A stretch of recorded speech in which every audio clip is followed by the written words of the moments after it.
llegado el momento, es el tiempo perfecto para juntos fomentar el buen vivir. Y la meta no es lejana si tenemos la confianza que la fe y la voluntad mueven montañas. Es la hora del cambio, tu energía es tu aliado y la mano que te ayuda a resurgir. Porque en este movimiento la humildad es el secreto y el motor para emprender el porvenir. Movimiento nacional por la esperanza. Toda meta es visible, toda meta se alcanza. Movimiento nacional por la esperanza. El futuro si es posible, no perdamos la confianza.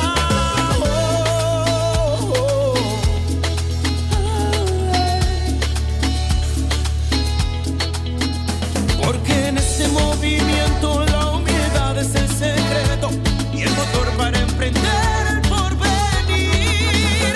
Movimiento nacional por la esperanza. Toda meta es visible, todo se alcanza. Movimiento nacional por la esperanza. El futuro si es posible, no pierdas la confianza. Oye, es el movimiento nacional por la esperanza, donde todo se hace posible, donde todo se alcanza. Sembrando el futuro, haremos historia y a paso seguro, veremos la gloria. Sembrando el futuro, haremos historia.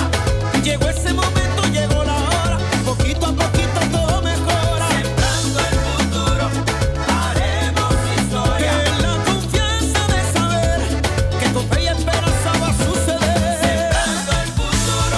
Y ahora quiero que todo el mundo se sume a este movimiento con este coro gigante que dice así: 1, 2, 3.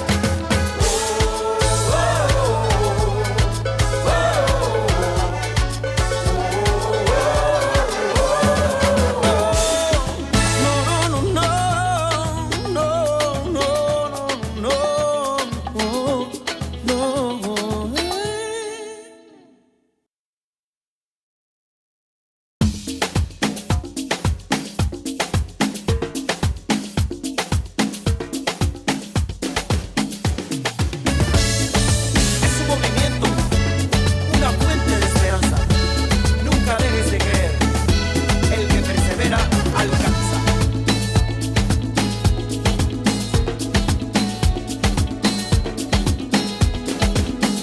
Ha llegado el momento, es el tiempo perfecto para juntos fomentar el buen vivir.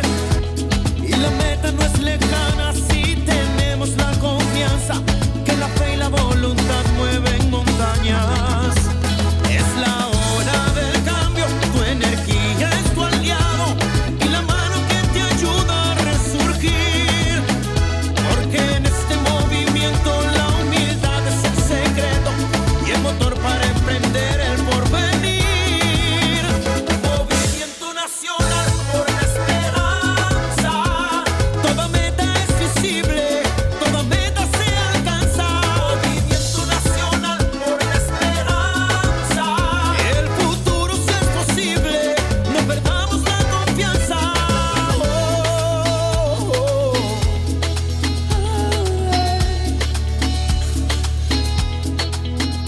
Porque en este movimiento la humildad es el secreto y el motor para emprender el porvenir. Movimiento nacional por la esperanza. Toda meta es visible, todo se alcanza. Movimiento nacional por la esperanza. El futuro si es posible, no pierdas la confianza. Esperanza te quiere invitar a formar parte de esta gran comunidad digital, en donde compartimos las asambleas virtuales semanales, así como el panorama político-electoral nacional e internacional. Para informarte de todo, lo único que tienes que hacer es seguir nuestras redes sociales, desde tu celular, tablet o computadora, con estos sencillos pasos. Ingresa a la plataforma de YouTube y en la barra del buscador escribe René Bejarano Martínez y así de fácil encontrarás nuestro canal. Una vez ahí, solo tienes que dar clic en el botón rojo que dice suscribirse y listo, ya eres parte de esta comunidad. Y recuerda activar la campanita en la opción que dice todas para que te llegue un aviso cada vez que subamos un nuevo video. Así de fácil, juntos estaremos construyendo esperanza por el buen vivir.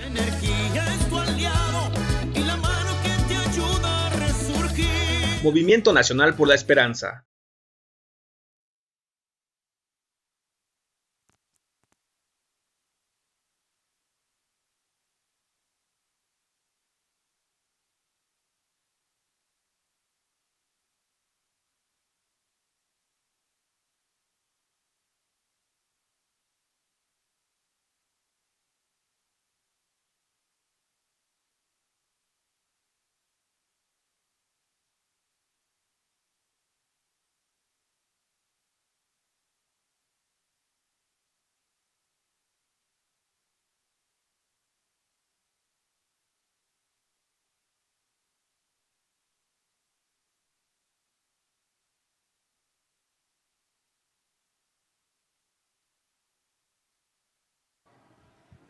Ok.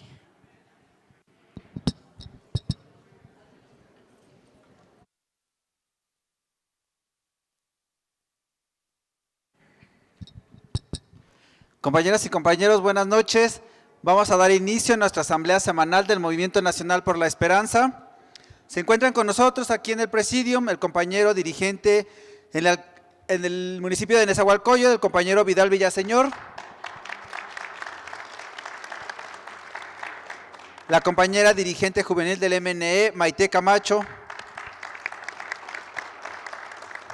Nuestra compañera del Movimiento Binacional Migrantes del MNE, la compañera María García. Nuestra compañera de Juventudes del Movimiento Nacional por la Esperanza del Estado de México, Ameyali Hernández. Y como cada 8 días, nuestro dirigente nacional, el profesor René Bejarano Martínez. Les enviamos un cordial saludo a todas las compañeras y compañeros que nos están viendo por nuestras diferentes redes sociales. Para continuar, le cedemos el micrófono a nuestro compañero Vidal Villaseñor. Gracias. Buenas tardes, compañeros. Buenas noches. En Ciudad de Nezahualcóyotl somos diferentes expresiones del Movimiento Nacional por la Esperanza. Nosotros somos fundadores de Morena y representamos al Movimiento Nacional por la Esperanza con mucha dignidad y con mucho orgullo. Les queremos decir que nos hemos sumado a esas brigadas que están apoyando a nuestro presidente Andrés Manuel López Obrador en la intención de su ratificación de mandato para el próximo 10 de abril. Queremos invitar a todos y cada uno de ustedes a que hagamos el mejor de nuestros esfuerzos para que de manera contundente arrasemos en la votación y que quede claro que nuestro presidente es el mejor presidente en la historia de México. Que no le quede ninguna duda a la oposición que todos los días alega, que todos los días discute y que todos los días cuestiona a nuestro presidente. La Cuarta Transformación es el ejemplo de vida en la actualidad. Hombres y mujeres tenemos que seguir lo que es la Cuarta Transformación y este 10 de abril estoy seguro que vamos a tener un triunfo contundente. Hasta la victoria siempre, compañeros. Y cabe recalcar que no solamente es el mejor presidente de México, sino también a nivel internacional es uno de los mejores presidentes, es el segundo mejor presidente evaluado por su población. Ahora, para invitación de temas juveniles, a la compañera Maite Camacho. Buenas noches, compañeros y compañeras. Bueno, yo quiero continuar hablando con este tema bien importante que acaba de comentar nuestro líder. Y pues bueno, mencionarles que las y los jóvenes estamos preocupados y ocupados porque nuestro presidente continúe 3 años más y que podamos continuar con esa ruta para la consolidación de la cuarta transformación, y es por eso que se han estado realizando brigadas con los diferentes equipos. Y pues bueno, nos quedan poquitos días, exhortarlos a que continuemos haciéndolo, las y los jóvenes, que participemos, que la sociedad vea cómo nosotros nos preocupamos porque se consolide esta cuarta transformación y que sobre todo nuestro presidente tiene el apoyo de la juventud. Entonces, pues salgamos a la calle a hacer brigadas y el mismo 10 de abril también apoyemos a la gente, a la ciudadanía, a que puedan llegar a las casillas, porque muchos desconocen en dónde están ubicadas. Entonces, nosotros bien podemos localizarnos en algún punto en nuestras comunidades, en nuestras colonias, para poder llevar a la gente a que pueda votar y que se ratifique el mandato de nuestro presidente. Como punto número 2, quiero hablarles de lo que ya hemos comentado semanas atrás, que es sobre nuestro evento, nuestro encuentro nacional de las juventudes del MNE, que va a ser el 11 de junio, hacerles saber que estamos trabajando ya en esta planeación y misma que está ahora sujeta a la validación de nuestro líder, el profesor René. Yo quiero agradecer a los jóvenes que se están involucrando en esta planeación, a Tlaxcala, a Guerrero, a la alcaldía de Cuauhtémoc. Y pues bueno, estamos muy contentos porque queremos que el 11 de junio sea una fiesta nacional de las juventudes en donde podamos tener una formación política. Ya ustedes sabrán en algún momento de qué va a consistir esta logística del evento. Queremos que sea algo muy interesante y que sobre todo sea del agrado de todas ustedes, los jóvenes y los jóvenes vitalicios también, como dice el profe.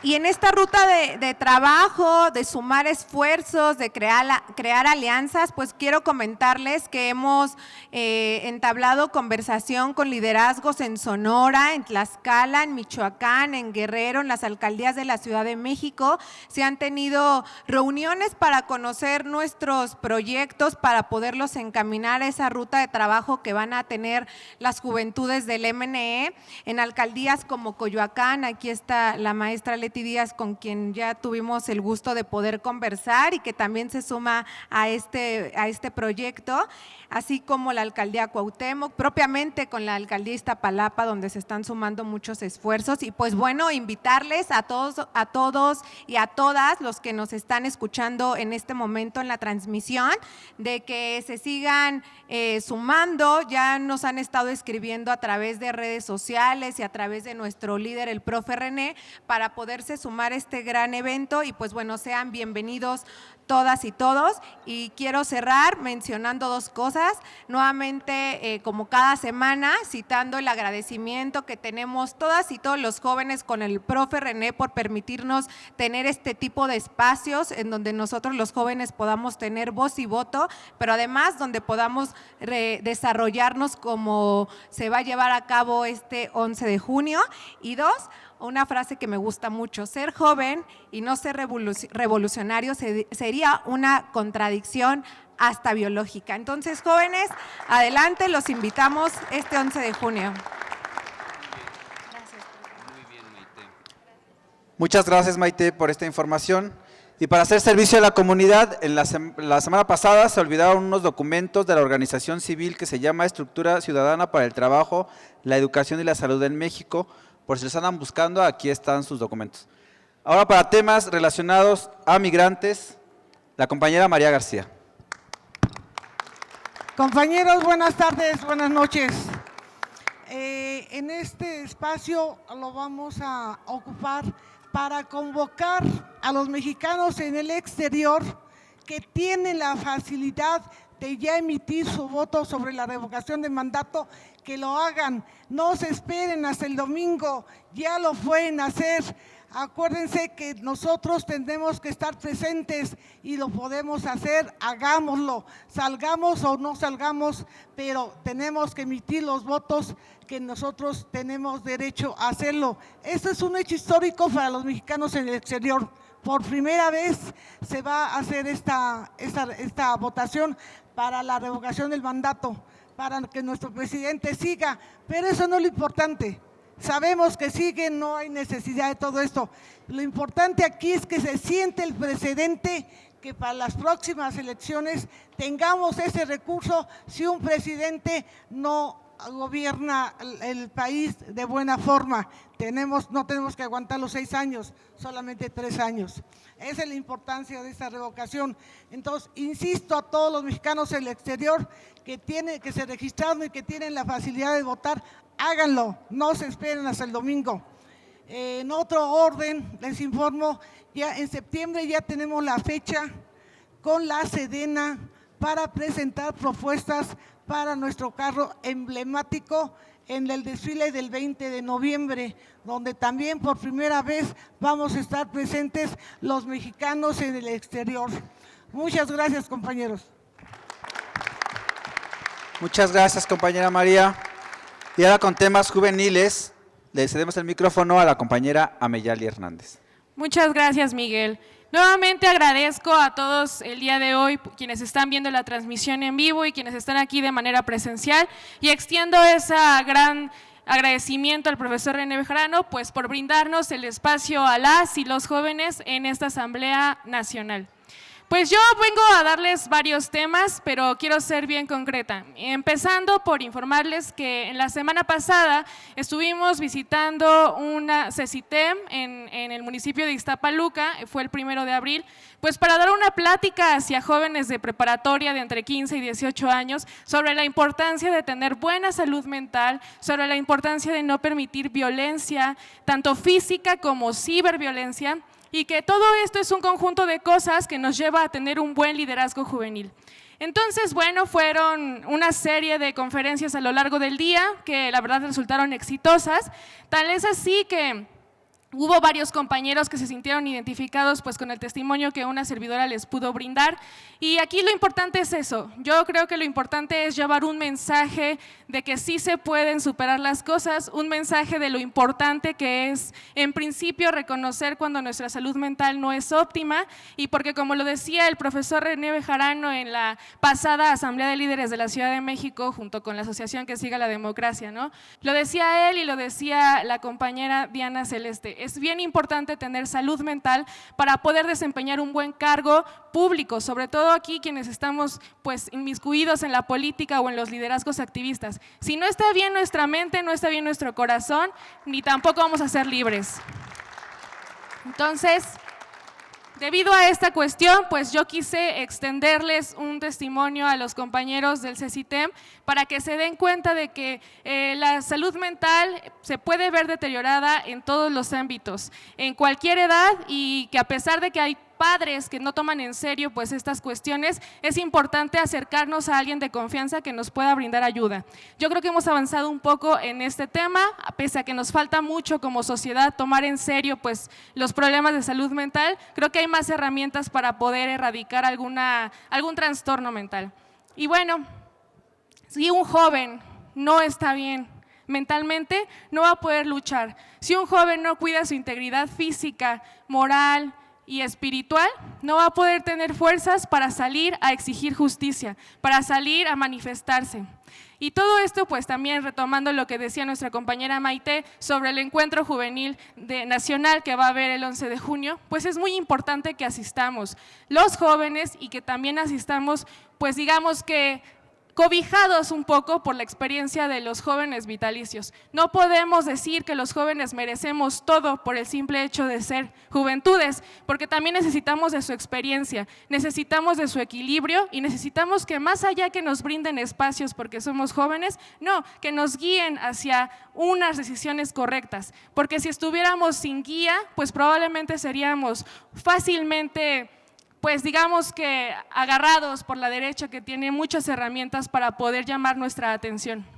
Entonces, es muy importante la fecha que se eligió para este encuentro nacional juvenil, porque más o menos por ahí pues pasó también, ¿verdad?, lo del halconazo, un hecho que marcó a México y que lastimó a todos los mexicanos, así como pasó todo lo referente en 1968 y más específicamente la matanza del 2 de octubre, o también lo que pasó se me fue el nombre, pero en Canoa, que incluso hay una película muy fuerte sobre este hecho, donde un padre, pues un padre obispo, nada más por el hecho de tenerle miedo a la juventud que iba a explorar pues el lugar donde estaban, incentivó a la sociedad para que fueran y los lincharan. Y es algo que nos avergüenza a los mexicanos, a los de antes y a los de ahora, y que nos ha marcado. México, tristemente, se ha marcado por la represión contra los estudiantes. En más de 70 años de gobierno del PRI, pues lo único que recibimos de esos ratas hipócritas y corruptos fue represión hacia las juventudes, hacia los estudiantes.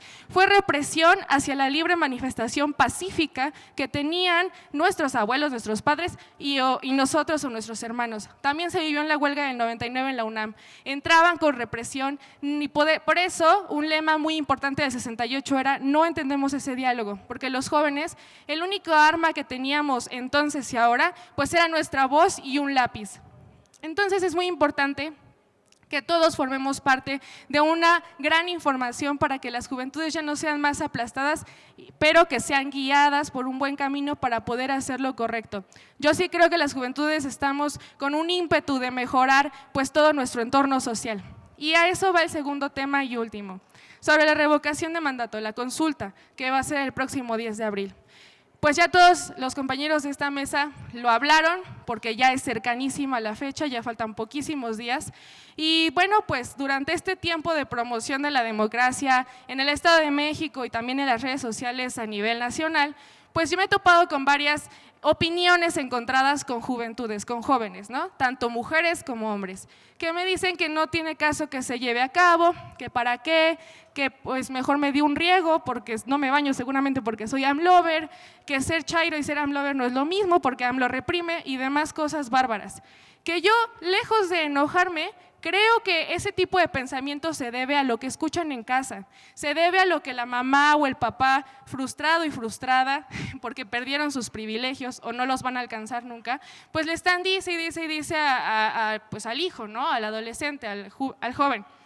Porque ya cuando les explicas un poco de las acciones que ha hecho este gobierno, no solo para los jóvenes, sino para todos, pues van cambiando un poco su forma de pensar, ¿no? Lejos de que se crea que quienes van a ir más entusiasmados a las urnas este 10 de abril solo son los adultos mayores, pues no, también hemos tratado de hacer que los jóvenes salgan, porque lejos de por qué opción voten o por qué opción crean que es pertinente para el futuro del país o para su bienestar propio, pues es importante que todas y todos vayamos a votar, porque el voto es la manera en la que nosotros podemos alzar nuestra voz, es la manera en la que tenemos representatividad, es la manera en la que los de arriba, los intocables, pueden saber cuál es la opinión del pueblo. Como bien decía la compañera, no se trata de subirle el ego al presidente o de saber cuánta estructura tiene aún, o que según esto escuchaba en la radio, es pues para decir si va a ganar o no la presidencia del 2024. Puede ser un referente, no digo que no, pero ha habido mucha gente, muchos jóvenes que están en desacuerdo con las acciones de Morena, pero están con el presidente Andrés Manuel López Obrador, porque AMLO es un líder que no va a haber uno así en los próximos muchos años, 20 años o 30, porque es un líder nato, es un líder que jamás fue prepotente, es un líder que con la humildad supo cómo hacer que todos se acercaran a él. Es un líder que, como lo decía hace 15 días, no tuvo que usar demagogia, hablar con seriedad, como Fox y como Calderón y como Peña, para convencer a la gente y a los jóvenes. Andrés Manuel López Obrador fue un joven rebelde que tomó las petroleras, las pozas petroleras, tomas petroleras. ¿Por qué? Porque él sabía lo que era mejor para su pueblo, para su estado, para Tabasco. Andrés Manuel López Obrador, más que ver por él mismo como líder o como persona individual, vio por el bien de su comunidad. Tan es así que lo único que él quería era llegar a ser presidente de Tabasco, presidente municipal de Tabasco, para ayudar a su gente. Y cuando le dijeron, oye, es que tú eres un gran líder, puedes irte a la ciudad, dijo, ¿yo qué voy a hacer allá si está bien lejos? Ahí se ve la humildad y la sencillez de este gran hombre, que a pesar de que ya está avanzado de edad, digamos, pues sigue siendo muy fresco al hablar. Nunca lo he escuchado ser acartonado. Él sabe cómo prender a la gente porque es un líder de esos que nacen, no se hacen. Entonces este 10 de abril hay que salir a refrendar el apoyo que sentimos por él. Y lejos de eso, también hay que hacer conciencia de lo importante que es que exista esta nueva consulta de Ley Federal de Revocación de Mandato, porque el presidente nos está dando las herramientas para que en un futuro nosotros nos creamos esa frase de que el pueblo pone y el pueblo quita, y nos creamos esa frase de lo que significa significa la democracia, que es el poder del pueblo, porque eso significa, y no lo habíamos tenido hasta entonces. Entonces, por eso yo me siento muy agradecida con el presidente de saber que en un futuro yo podré decidir si quien está haciendo las cosas lo hizo como lo prometió en campaña o no. Y no tiene nada que ver con partidos políticos. Tiene que ver con una iniciativa que, lejos de ser para enaltecer su imagen o su nombre, pues es para darnos herramientas de democracia, de poder al pueblo. Y también los presidentes, cuando toman protesta, lo dicen. Y si así no lo hiciere, que la nación me lo demande. ¿Pero cuántos lo habían cumplido? Nadie.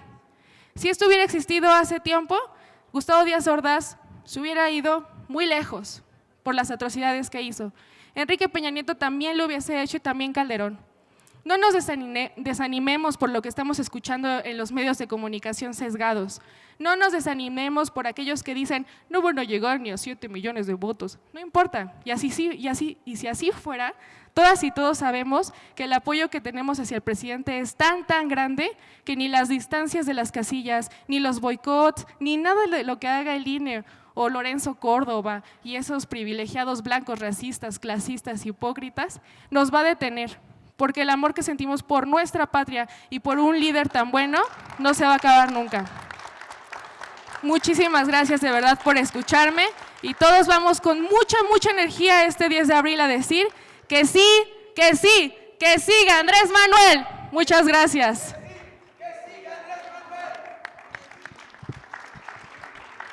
Muchas gracias, Ameyali, por este discurso, pero ahí sí te voy a contradecir un poquito, que sí hay otro dirigente, otro líder con las características que tú mencionaste en lo que acabas de decir y está aquí con nosotros presente en este presidium y es nuestro profesor René Bejarano Martínez, al cual le cedemos el micrófono. Muchas gracias, compañeras, compañeros. Vamos a mandar el mensaje que cada semana enviamos a las compañeras y compañeros que se conectan en redes sociales o bien a través de los líderes aquí presentes. Esta asamblea lleva muchos años de realizarse en muchos lugares diferentes, pero nunca se ha dejado de hacer como parte de una estrategia de organización.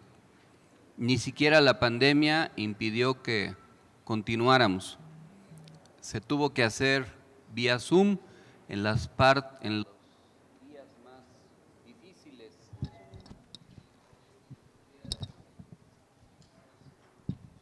Gracias. Los días más difíciles de la pandemia, pero continuamos. Ahora que está regresando a la normalidad, pues vamos a volver a convocar a los líderes a que nos acompañen, que inviten a las compañeras, a los compañeros, que cada martes nos veamos aquí en el Salón Le Crillon de la Ciudad de México para poder retomar el contacto presencial. Hagamos las invitaciones correspondientes. Estamos en la asamblea del martes 5 de abril del año 2022. Tenemos que seguir la numeralia de la pandemia. Estamos por llegar a 500 millones de casos en el mundo y en México, pues cercanos a los 6 millones. En el mundo han muerto 6.152.095 personas y en México estamos por arriba de los 300,000. Se han aplicado 11.002.991.844 dosis, lo cual está permitiendo que ceda en el mundo los contagios y México no es la excepción, aunque, como lo veremos más adelante, todavía hay regiones donde hay rebrotes importantes que esperemos que no lleguen a México. Estamos también contentos porque sigue la tendencia a la baja, como pueden observar, estamos en el nivel más bajo de como cuando empezó, hace más de 2 años.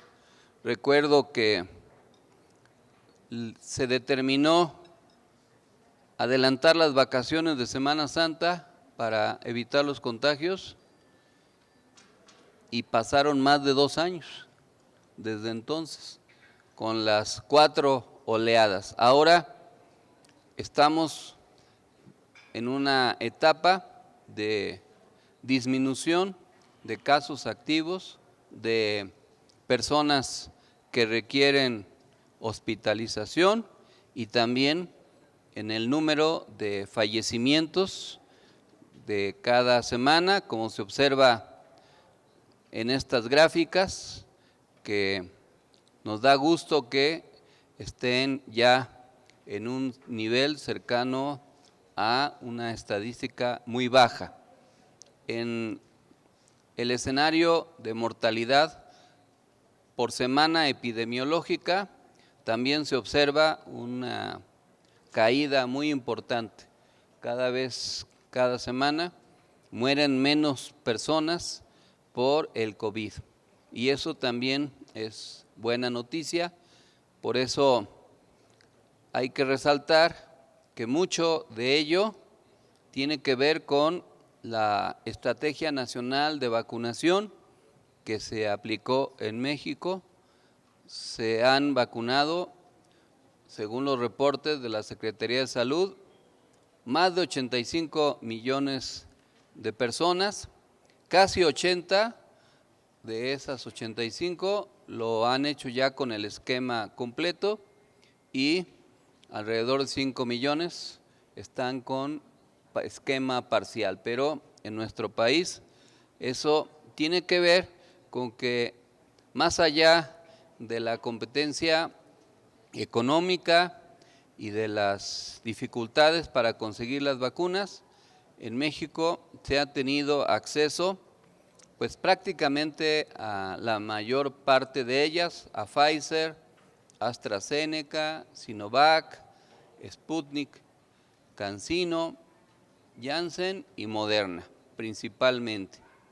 Y eso se refleja en que el país está en verde, todo el país está en verde en el semáforo de riesgo epidémico. Ojalá y así continuemos. Viene la próxima semana la de vacaciones de Semana Santa y como es lógico va a haber mucho más contacto entre las personas. Esperemos que las vacunas hayan hecho su trabajo y los organismos de la gente estén inmunes y eso nos permita conservar nuestra salud. No está por demás seguir cumpliendo con las medidas sanitarias, lavarse las manos cada vez que sea posible, usar cubrebocas en los lugares cerrados, revisarse la temperatura, utilizar gel antibacterial, etcétera, para que en caso de que esté presente el virus, pues este no genere la enfermedad. En los temas de la semana, precisamente, el subsecretario Gatell informó que el nivel de vacunación está llegando a su punto máximo, ya que a pesar de la disponibilidad de biológicos, hay personas que no han acudido para aplicarse el esquema básico. Es decir, todavía hay gente que por resistencias culturales, prejuicios, mala información, etcétera, considera que no debe vacunarse y pues esto lo señaló el subsecretario al decir que la aplicación de esquemas primarios ya no avanza más que en muy pocos centenares de personas y esto es porque la cobertura ha llegado a su punto máximo. Hay algunas personas que han decidido no vacunarse y es respetable, pero nosotros no compartimos esa visión.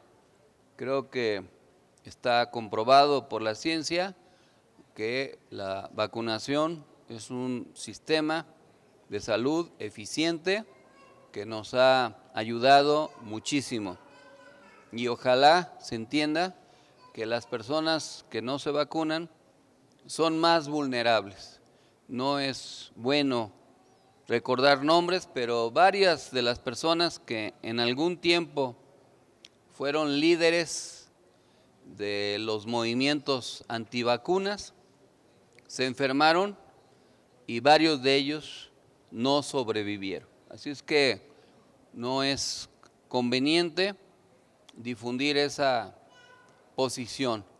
Y si hay gente a nuestro alrededor, en las comunidades en donde hacemos nuestro trabajo político, que no se ha ido a vacunar, que no pierdan la oportunidad. Hay que insistirles por su propio bien y por el de los demás. Es algo muy importante que se entienda. Estos días, en otros temas, se viene ya discutiendo y cada vez va a ser más la discusión alrededor del tema eléctrico. La Comisión de Medio Ambiente de la Cámara de Diputados emitió una opinión favorable sobre la reforma eléctrica que envió el presidente Andrés Manuel López Obrador, en lo que representa la primera votación de lo que seguramente será un largo y complejo proceso legislativo. En su resolución, la comisión propuso a las comisiones dictaminadoras, las de puntos constitucionales y energía, adicione un artículo transitorio con el fin de dar certeza a la transición energética en lo relativo al fomento de las fuentes de energía eléctrica y sus repercusiones al medio ambiente. En este mismo tema se anticipan cambios leves a la iniciativa de reforma eléctrica. El proyecto de dictamen de la reforma constitucional en materia eléctrica anticipa 2 cambios a la misma, a la que presentó el presidente Andrés Manuel, para que ayuntamientos y organizaciones sociales, incluso campesinas y sindicales, generen su propia energía, así como reconocer los contratos de generación distribuida, pero eliminar el modelo de autoabasto ilícito. Esto quizás convenga explicarlo para que se explique más. Hay empresas que producen energía y que tienen sus plantas y que la utilizan para su propio beneficio. Se puede poner el ejemplo de una familia que en su casa pone celdas solares. Basta con avisar y puede ahorrarse energía si utiliza, pero tiene que tener la otra energía, porque si el día es nublado, si llueve mucho, pues no va a haber sol y no va a haber energía vinculada a eso. Y también en las regiones donde hay energía eólica, es decir, la de viento, no siempre hace viento y no se genera energía y no siempre se puede almacenar. Por eso la CFE respalda cuando cae la producción de energía. Pero hay una perversión de algunos empresarios que generan esa energía, pero la venden como si fuera una energía que ellos pudieran vender. Y una cosa es el autoabasto y otra cosa es generar energía para vender. Entonces tendrían que pagar toda la infraestructura que la Comisión Federal de Electricidad utiliza para la transmisión de la misma, porque si la producen y la venden, tienen que pagar los costos adicionales, pero no lo hacen, la venden y no pagan los costos adicionales. Un ejemplo es el de OXXO, los OXXOs, esos se están conectados en un sistema de autoabasto, pero pagan mucho menos que una familia que está conectada con la CFE. Y eso es lo que vinieron propiciando con la reforma eléctrica durante el gobierno anterior y es parte de lo que se quiere corregir. Pero como es lógico, hay muchos intereses económicos, nacionales y transnacionales. Y están presionando tanto el gobierno norteamericano, que vino a declarar después de la entrevista que tuvieron con el presidente, que van a vigilar ese tema. Y también empresas transnacionales de origen español que hicieron en México grandes negocios como Iberdrola y cabildean en la Cámara de Diputados, en el Senado y desde luego en la Suprema Corte. En estos días se va a estar discutiendo, ya se está discutiendo y se va a determinar. Y estamos ante un riesgo que voy a abordar más al final, que es el de que las instituciones jurídicas golpeen a los proyectos de la Cuarta Transformación. Si se revisa los asuntos prioritarios de la Cuarta Transformación, el canal interoceánico, la refinería Dos Bocas, la remodelación de las refinerías, el Tren Maya, el aeropuerto Felipe Ángeles, el aeropuerto de Tulum, etcétera, todas están impugnadas en la Suprema Corte y quieren, a través de las resoluciones de la Corte, hacer naufragar los proyectos de la Cuarta Transformación. No quieren que se termine, por ejemplo, el Tren Maya, que quede ahí como un proyecto fallido, y así todo lo demás para golpear el proyecto de la Cuarta Transformación. Y por eso hay que estar muy atento a estos temas y entender el significado que tiene la necesidad de modificar el régimen de representación política de los diversos sectores del Estado mexicano, como son el Poder Judicial, los órganos electorales y otros, que son herencia del viejo régimen a través de la partidocracia.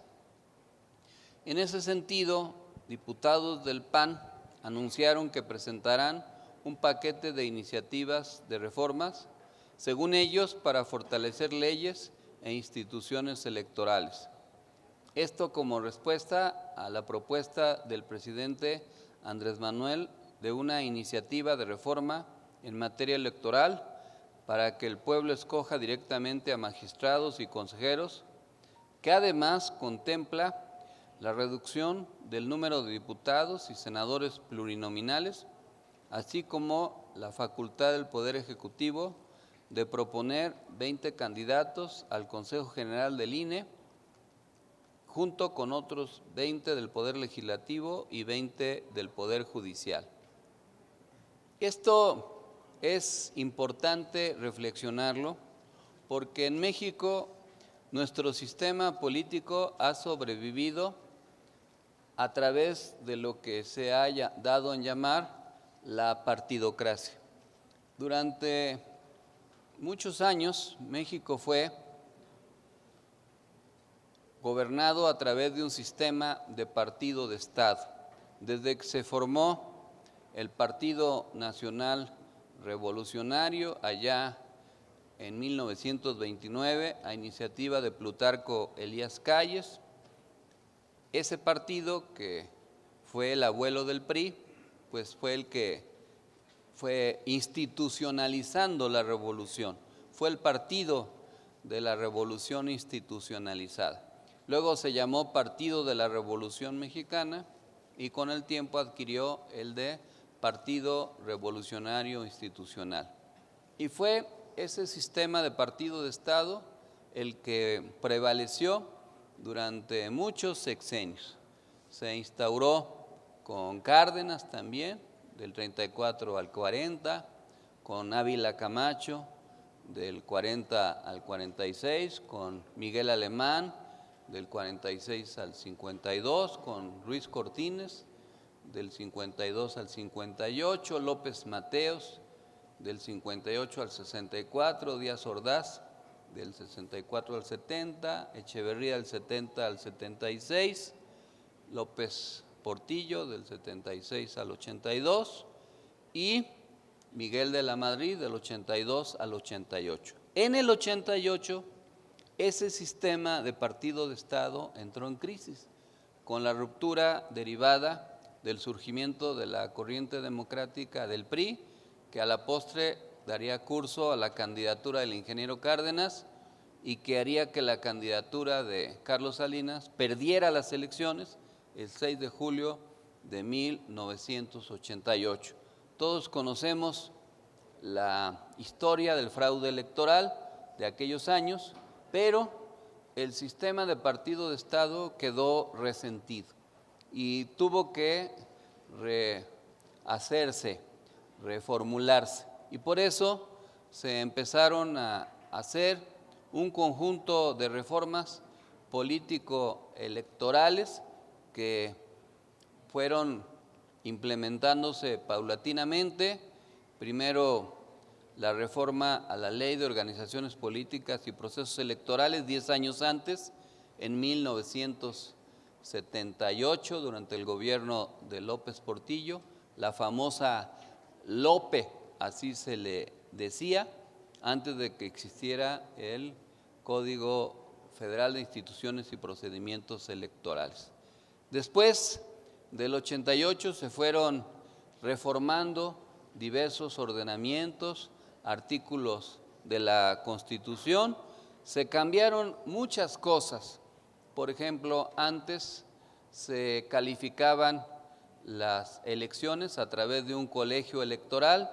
De los 500 diputados presuntos electos, se escogía 100 según la representación de los partidos y esos calificaban a la otra elección. Ya luego se creó el IFE primero, después cambió su nombre al INE, surgieron los tribunales electorales, se reformó la ley para modificar el sistema de representación proporcional, los llamados legisladores plurinominales, o de lista o de primera minoría, y todas las reformas que se fueron adicionando a lo largo del tiempo. Pero todo este proceso estuvo controlado por los partidos políticos, la partidocracia. ¿Cuál es la característica en México de los partidos políticos? Están convertidos en una élite y el monopolio de la representación de facto de las candidaturas hace que prácticamente para llegar a un cargo de representación popular o a órganos autónomos o a otros cargos del Poder Ejecutivo en los estados o en los municipios, tenga que ser a través de los partidos.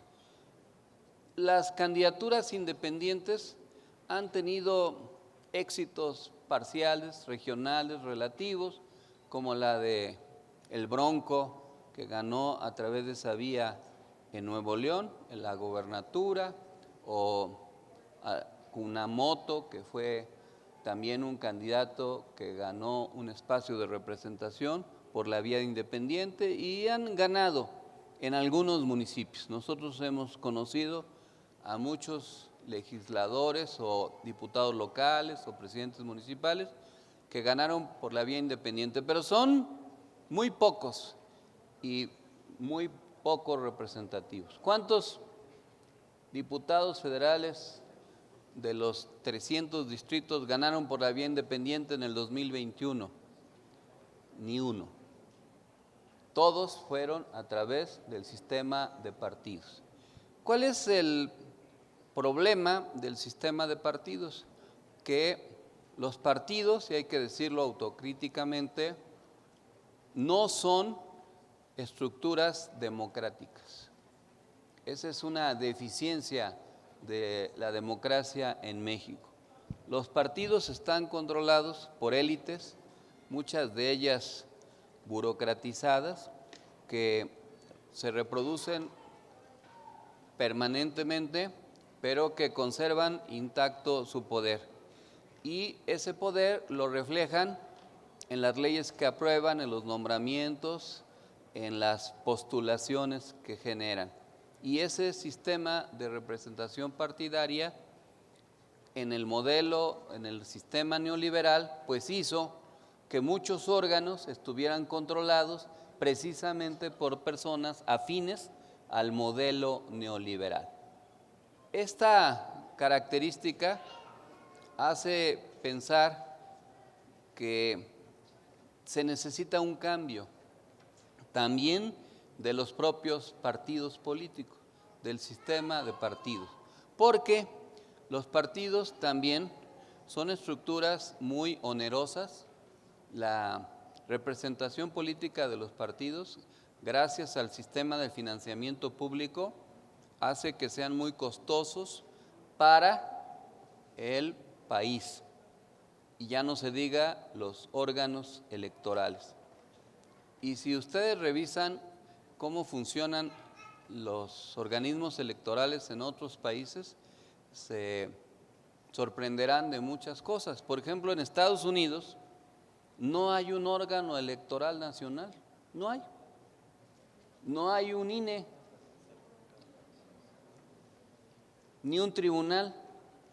Todo controversia se resuelve en las cortes estatales o en la Suprema Corte. Ni siquiera hay un padrón único. No hay un registro nacional de electores como en México.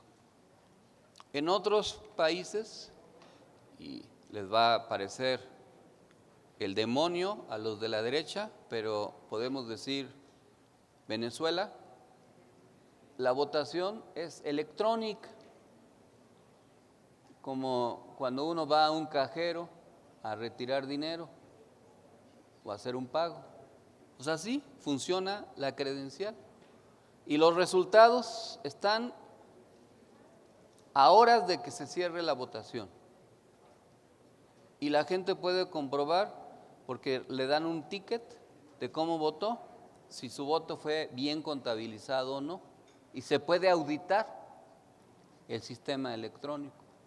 Pero por esa vía, pues no hay que contratar a los cientos de miles de personas que están en las casillas, que utilizan infraestructura, los que van a conseguir a los funcionarios, y ni siquiera se tienen que imprimir millones y millones de boletas que normalmente se destruyen, ni cajas, urnas.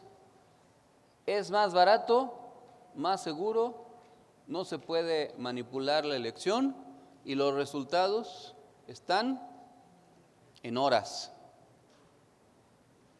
¿Y por qué en México no se ha avanzado? Porque también el sistema electoral es un negocio, porque la estructura que gobierna el INE se reproduce en un aparato burocrático enorme, que cobran altos salarios, y en toda la economía que alrededor del sistema electoral funciona, los que venden la tinta indeleble, el personal secretarial, los funcionarios de casilla, los que imprimen las boletas, los que transportan los paquetes electorales, los que hacen los cómputos, y si eso se baja a los tribunales estatales, a las salas del Tribunal Electoral del Poder Judicial o a la sala superior, pues también se avanza en una gran burocracia, y por eso es que nuestra democracia es de las más caras. Pero ¿qué tenemos ahora en el problema en el que estamos? Que muchos de los personajes que están en esos órganos, en esas instancias, desde la Suprema Corte, el Tribunal Electoral, los tribunales estatales, el INE, los OPLES, que así les llaman a los organismos políticos locales electorales, etcétera, son herencia del sistema de partidos políticos que normalmente operan por cuotas de cada partido. Y entonces, en la época en que el PAN y el PRI tenían mayoría en la Cámara de Diputados o en el Senado o en los congresos locales, pues nombraban a los encargados de los institutos estatales electorales o del INE. Y esa estructura es una herencia del modelo neoliberal, incluida la Corte, no olvidemos. Pero además, este mecanismo hace que algunos de los que son propuestos por las fuerzas democráticas después son iguales o peores que los de las fuerzas conservadoras, que traicionan los ideales democráticos. En el INE, por ejemplo, las cosas debieran ser distintas, porque algunos de los consejeros o consejeras que están ahí fueron nombrados por la anterior legislatura, controlada en su mayoría por Morena y sus aliados. Es decir, que algunos de los consejeros o consejeras que están ahí las propuso la Cuarta Transformación. Sin embargo, no han sido leales a la Cuarta Transformación. Por ejemplo, si tuvieran congruencia, renunciarían a parte de los salarios exagerados que reciben, más de 300,000 pesos de salario mensual, más bonos, prestaciones, seguros médicos y otras muchas cosas. Si fueran congruentes dirían, no, pues yo me ajusto y no es obligatorio para ningún consejero recibir más allá de lo que yo considero justo. Pero ninguno lo ha hecho, ¿eh? Y además una buena parte de esas estructuras, de esos consejeros, por ejemplo, desgraciadamente algunos de ellos, por ejemplo, le anularon la candidatura a Raúl Morón allá en Michoacán, que porque no presentó su informe de gastos de campaña. Y ahora Carolina Villano, del PRI, no presentó su gasto de campaña en Hidalgo, del PRI, pero no le han anulado la candidatura. Resuelven contradictoriamente, de muchas maneras, con formalismos jurídicos. Hace falta que la Cuarta Transformación llegue a cambiar el régimen. No es solo tomar el poder y administrar lo viejo, es tomar el poder y cambiar lo viejo y renovar. Por eso hace falta una reforma político-electoral de fondo, pero van a ver, desgraciadamente, que algunos de los principales obstáculos van a ser los líderes partidistas, algunos de ellos que llevan dirigiendo sus partidos por décadas. Por decir algo, el partido Movimiento Ciudadano, que se fundó hace ya mucho tiempo con el nombre de Convergencia, siempre ha tenido como líder a Dante Delgado Ranauro. Y lo único que hace él a veces es cambiarle de nombre a los cargos, pero sigue siendo él el líder. Y así podríamos poner muchos ejemplos.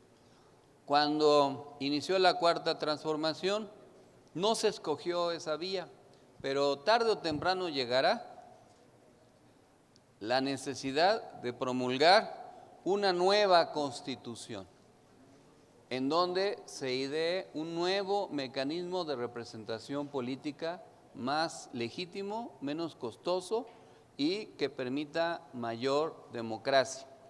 Hay países como España, en donde es muy fácil registrar un partido y los partidos no tienen financiamiento público y lo único que tienen que hacer es asegurar que tengan electores y si no tienen electores desaparecen. En México registrar un partido es muy complicado, es muy caro y está hecho para que no se pueda, o aunque se pueda, después no consiguen la votación suficiente, porque hay muchos mecanismos que impiden que se puedan representar nuevos liderazgos. Se ve, por ejemplo, cuando se dijo que Morena iba a regresar la mitad de sus prerrogativas, el INE rechazó que lo pudiera hacer. Se tuvo que reformar la ley para poderlo hacer. Pero ¿saben cuántos partidos regresaron prerrogativas? Solo Morena. Todos los demás, en los hechos, no comparten esa idea, porque reciben recursos del INE, del gobierno federal, y reciben recursos de los gobiernos estatales, y eso pues genera pues un caudal de intereses diversos, ya no se digan otras cuestiones. Muchos de los obstáculos para la reforma que hizo el presidente van a ser las cúpulas partidistas, incluyendo de los partidos aliados, desafortunadamente. Y esto también vamos a ver cómo se refleja en la Suprema Corte. Ojalá y no suceda lo que pudiera suceder, de que algunos de los ministros que la propia 4T promovió se revuelvan en contra de la 4T por intereses inconfesables, negocios y otro tipo de asuntos. Tengamos claridad en torno a eso. La democracia debe existir en todos los niveles de la sociedad, en los partidos también. Y la democracia incluso debe llegar al nivel social, en los sindicatos, en las asociaciones civiles, en las instituciones de asistencia privada, incluso en la familia, con mecanismos democráticos para consultar a los integrantes de la misma y tomar decisiones consensadas. Es una cultura, la democracia, es una forma de vida, es una forma de ser, pero no es fácil, porque es más fácil acostumbrarse a la antidemocracia y que se reproduzca permanentemente. Y eso es lo que está en juego. La transformación democrática en México lleva mucho tiempo y las fuerzas conservadoras que se disfrazan de demócratas lo que están defendiendo son los intereses del viejo régimen enquistados en los órganos autónomos y en otras instancias de poder. El poder judicial en todo el país mucho tiene que ver con esa herencia. Los jueces, los magistrados, los ministros, hasta los secretarios de acuerdos, los jueces cívicos, tienen desgraciadamente mucha de esa forma de ser y se han reproducido permanentemente. Así es que un mecanismo distinto no sería malo, pero quizás hacia adelante vamos a tener que incluir este tema como una demanda de la sociedad, como un mecanismo diferente de representación política. Y se va a tener que ir evolucionando a nuevos mecanismos de representación política mucho más eficientes. A veces esto se da al interior del sistema, pero a veces es con movimientos rupturistas del sistema, como ha sucedido en diversas partes del mundo, en donde movimientos sociales emergentes rompen con el régimen, con el statu quo, y se abren las condiciones para una nueva forma de representación política. Ya sea que se reformen las leyes en los órganos por consenso o que la sociedad lo demande. Nosotros tenemos que hacerlo en las dos vías. Insistir en las estructuras de representación, que se haga, pero si ahí se atora, pues que se haga desde la sociedad. Por ejemplo, no está por demás insistir que el consejero presidente del INE disfruta de un salario ofensivo para las condiciones económicas, políticas y sociales de la gente, y que el INE es una estructura muy costosa que sirve para que algunos de sus integrantes tengan un alto nivel de vida más allá de las funciones que representan. Y eso es parte de nuestra agenda política y social, y es parte de lo que está en juego ahora también con el asunto de la ratificación del mandato. Y es el mundo al revés. Ahora resulta que los opositores a Andrés Manuel dicen que termine y se vaya. Pues sí, pues cuando termina se va. Pues qué novedad. Si nosotros hubiéramos tenido la oportunidad de ir a votar en contra de algún presidente, con gusto lo haríamos, llamando a votar en que se fuera, pero en ese momento, después de la masacre del 2 de octubre, si nos hubieran preguntado, ¿a poco hubiéramos votado que se quedara Díaz Ordaz? O de la masacre del 10 de junio del 71 con Echeverría, o con el endeudamiento feroz que pactó López Portillo después del boom petrolero, que la deuda pasó de 20,000 millones de dólares a 80,000 en 6 años, o cuando Miguel de la Madrid le regresó la banca a los banqueros después de la aplicación del control de cambios, o cuando hizo el fraude electoral Salinas. ¿A poco no hubiéramos querido que a mitad del sexenio, allá por 91, fuéramos a votar si queríamos que Salinas siguiera? O cuando Zedillo cometió el error de diciembre, o la matanza de Acteal, o la masacre en contra de los zapatistas, o cuando Fox daba pena ajena y con su señora Marta, que la quiso dejar de presidenta heredera, y sus hijos adoptivos, que se enriquecieron enormemente. Y ya no se diga Calderón o Peña Nieto. Y ahora que tienen oportunidad los conservadores, dicen que no hay que ir a votar. Pues que no vayan, pero nosotros sí tenemos que llegar a millones de personas a ratificar el mandato.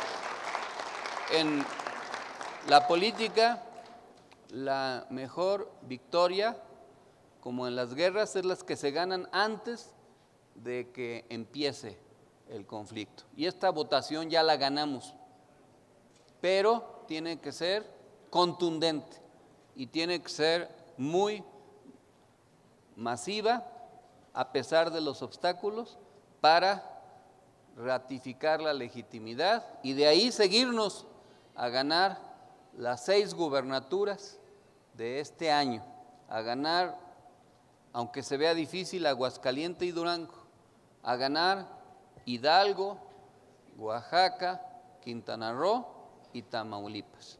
Y de ahí nos seguimos en el 2023 a ganar Coahuila y el Estado de México. Esa es parte de la agenda política.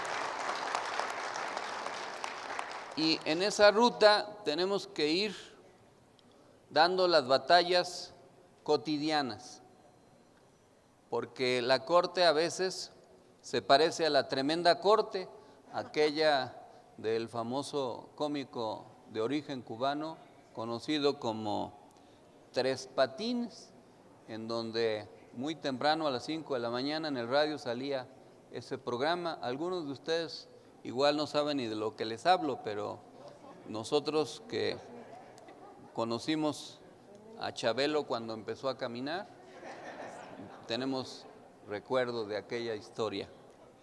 Y lo digo porque la Suprema Corte de Justicia de la Nación eliminó la norma de 10 años que prohíbe a funcionarios trabajar en empresas privadas que hayan supervisado o regulado al dejar a su cargo. Y el presidente dijo, es una aberración, ¿cómo es posible que se regrese a lo de antes? ¿Y qué era lo de antes? La vergüenza nacional de que el que privatiza los ferrocarriles, el que acaba con una historia de siglo y medio de ferrocarriles nacionales, Ernesto Zedillo, se va a trabajar de asesor a la empresa a la que le entregó los ferrocarriles. Y Calderón hace lo mismo, ayuda a Iberdrola, empresa monopólica particular que controla la electricidad en España, y Iberdrola le ofrece a Calderón trabajar como consejero de la empresa. Esta norma era para impedir, porque además quien tiene acceso a información pública después la puede utilizar trabajando en la iniciativa privada. En otro tema, acerca del Tren Maya, el presidente Andrés Manuel López Obrador afirmó que empresarios inmobiliarios de la Riviera Maya acapararon terrenos para revenderlos a sobreprecio ante la construcción del Tren Maya. Por ello indicó que el gobierno federal no va a permitir el chantaje y advirtió que pueden recurrir a la expropiación pública de los bienes para anteponer el interés público sobre el privado. Y este tema va a servir para que nos acusen de comunistas, de que vamos a instaurar el chavismo en México y que queremos expropiarle a la gente sus casas, y la derecha va a ir a decir mentiras y van a decir que le van a expropiar a María su casa, aunque no tenga, pero se la van a expropiar, y que le van a meter a un cubano ahí a vivir. Bueno, depende cómo esté el cubano, a lo mejor te conviene, pero igual, puros infundios. ¿Qué les tienen que decir?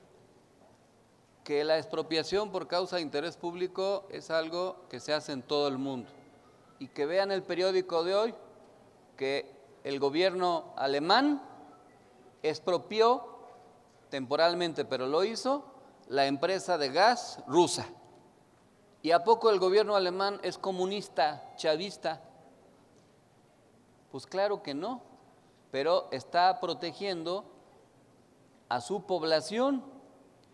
Y ahora que quieren especular con los precios de los terrenos, pues se expropia. No se quiere decir que no se les va a pagar, sino que va a ser el precio justo.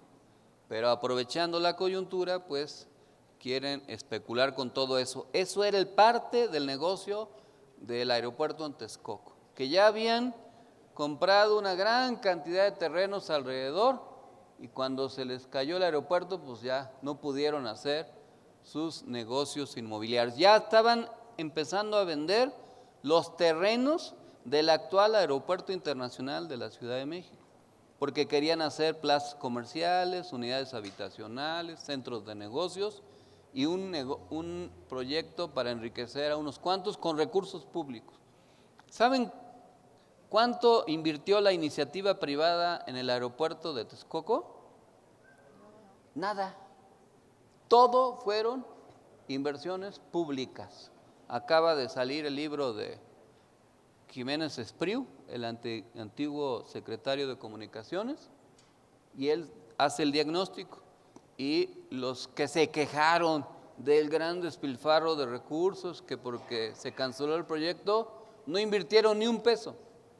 Lo que perdieron es los negocios que habían pactado con los malos funcionarios públicos para enriquecerse a costa del ejercicio presupuestal. Y así podríamos poner muchísimos ejemplos. Por eso vamos a insistir en la necesidad de ir a votar el 10 de abril. El 10 de abril de 1919, allá en Chinameca, Morelos, le tendieron una trampa al general Emiliano Zapata.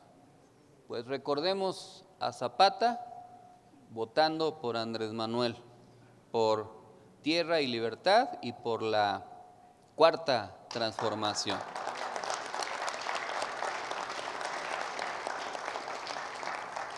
En temas internacionales, porque hoy no pudo venir la compañera Itzel,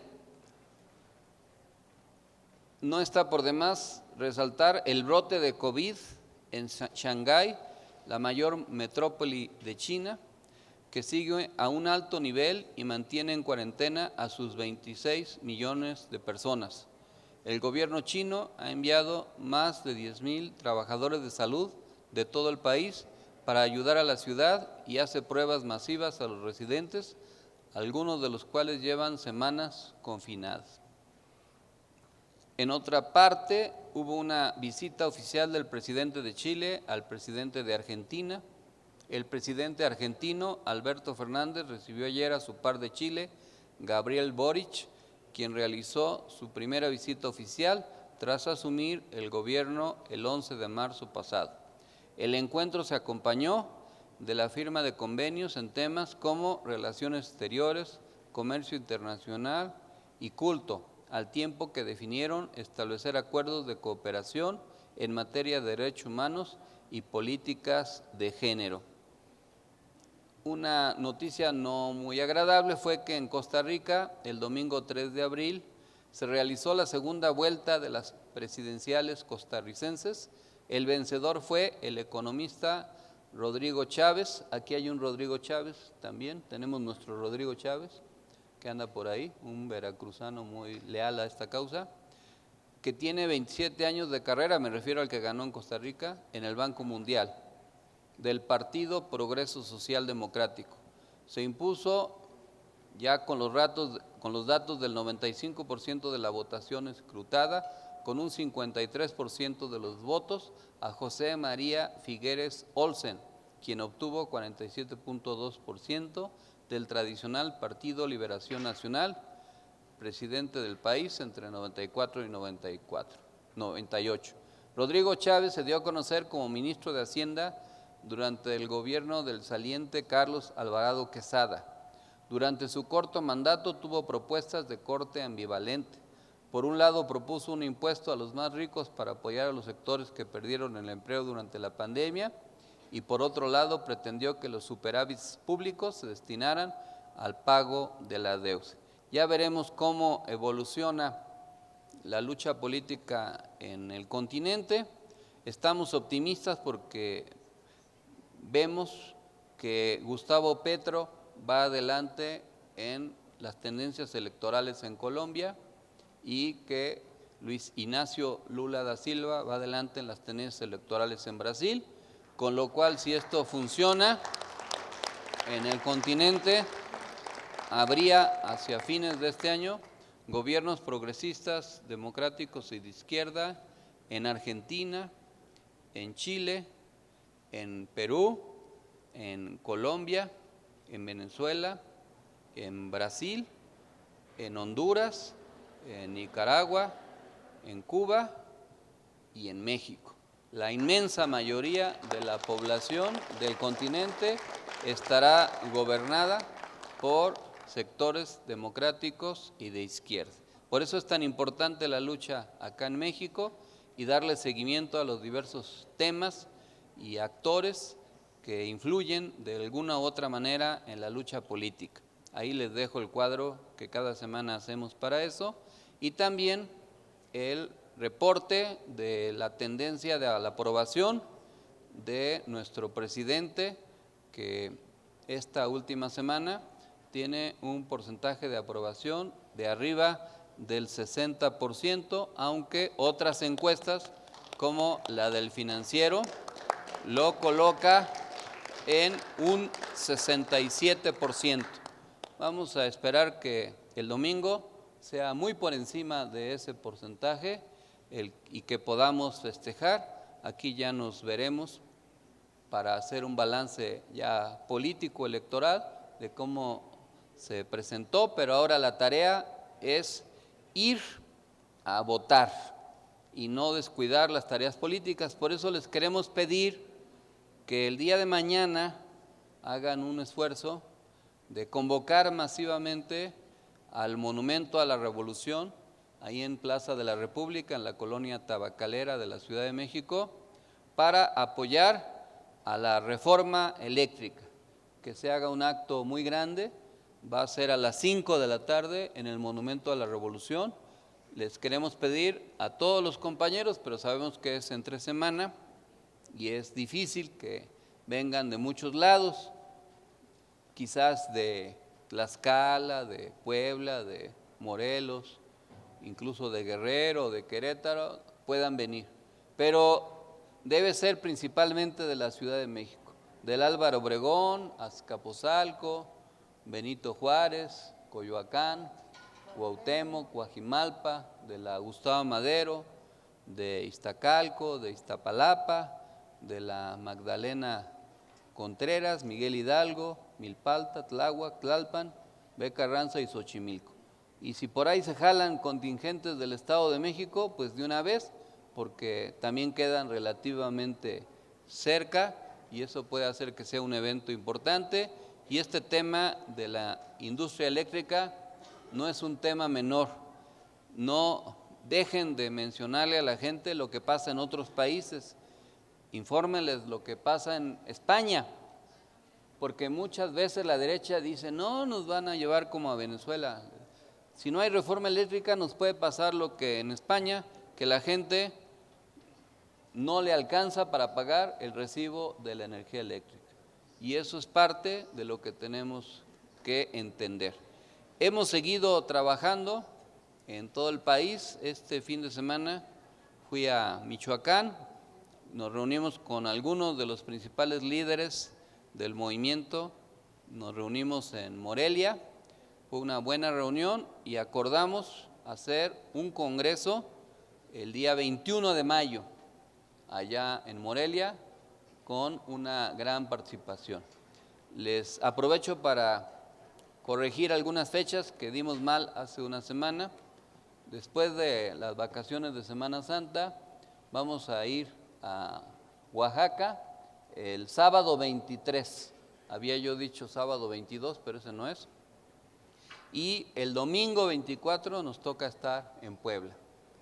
Luego iremos a un congreso también del movimiento en Guerrero el 1 de mayo.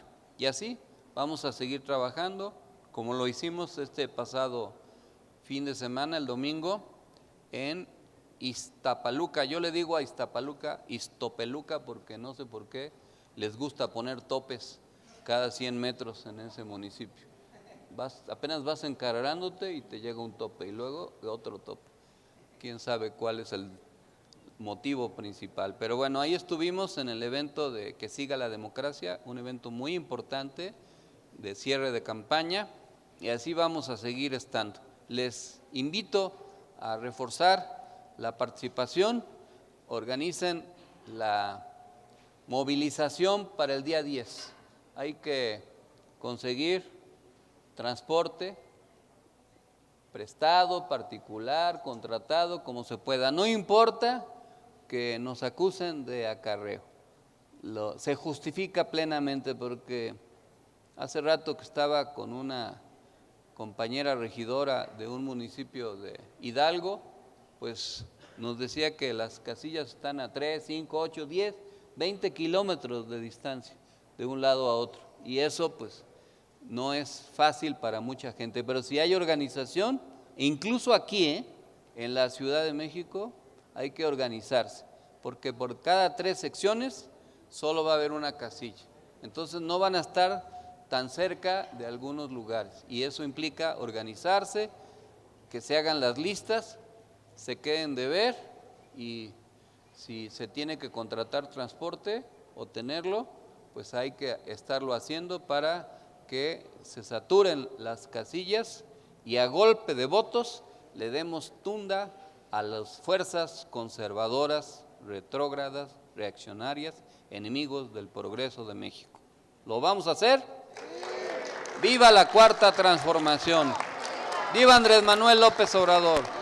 Muchas gracias, compañeras y compañeros. Y ahora, para concluir nuestra asamblea semanal, nos ponemos de pie para poder entonar nuestro himno nacional.